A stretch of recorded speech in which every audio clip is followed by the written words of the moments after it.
Hello everyone, welcome to this video where we are going to expand and simplify this following term by applying the distributive law. 5 times 2n will give me 10n.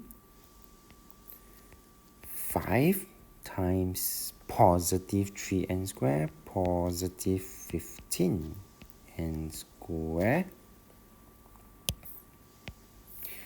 This is negative 3n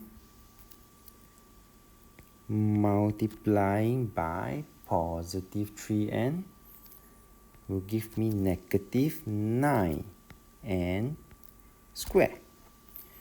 Negative 3n multiplied by negative 1 positive 3n.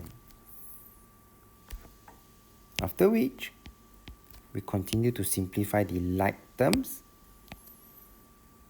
I saw that there is a 15n squared and negative 9n squared. This will give me positive 6n squared.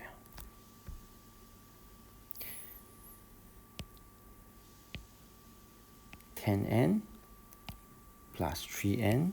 This will give me positive 13n. And with that, we have come to the end of this video. If you like this video, do give it a thumbs up. Thank you for watching and have a nice day.